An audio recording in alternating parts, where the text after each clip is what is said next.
आइए शुरुआत करते हैं कि इस फ़िल्म का असली ज़हर क्या है? क्यों मैं ये कह रही हूँ कि बाज़ार में ज़हर का एक नया इंजेक्शन आया है और भारतीय समाज में ये छिपा नहीं बल्कि बहुत खुला हुआ ये प्रोपेगेंडा है। कई स्तरों पर इसका संदेश इतना ख़तरनाक है कि हज़ारों घंटे का जो ब्रॉडकास्ट है, टेलीविज़न चैनल का, न्यूज़ का, वो अपने आप में इतना ख़तरा नहीं लाता जितना कि ये एक फ़िल्म इस खतरे को अंजाम दे रही है। इस फ़िल्म को देखने के बाद एक ज़िम्मेदार भारतीय नागरिक और एक ज़िम्मेदार पत्रकार के तौर पर मेरा ये फ़र्ज़ है कि मैं आपसे इसको रूबरू कराऊँ कि इस फ़िल्म को देखने जाने का फ़ैसला आप इस रिव्यू के आधार पे ही कीजिए और सबसे बड़ी बात मेरी आपको सलाह ये होगी कि आप इस फ़िल्म को हरगिज़ ना देखें और ना ही किसी को देखने का मशवरा दें और इसीलिए मैंने ये ज़हर का कड़वा घूँट आपके लिए पिया ताकि आपको ये ना करना पड़े। समस्याएँ क्या हैं इस फ़िल्म में? समस्या नंबर 1,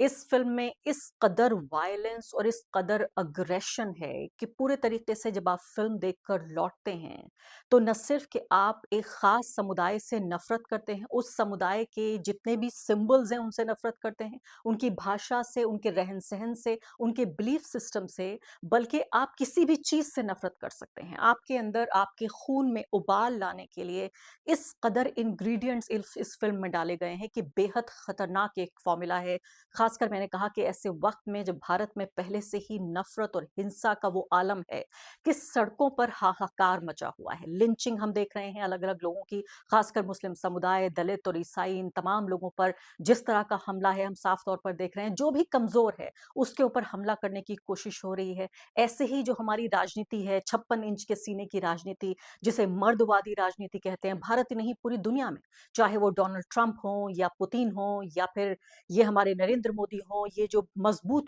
जो मर्द हैं, जो पुरुष हैं, उनकी जो बेहद मर्दवादी जो राजनीति है, मिसोजिनिस्टिक, एंटी वुमेन पॉलिटिक्स, उसी के तौर पर उसी का एक फ़िल्मी वर्ज़न देखने को मिलता है। साढ़े 3 घंटे की हिंसा के बाद मैं और मेरी करीबी दोस्त, जो मैंने आपको बताया मेरी अज़ीज़ दोस्त, हम दोनों फ़िल्म देखने गए थे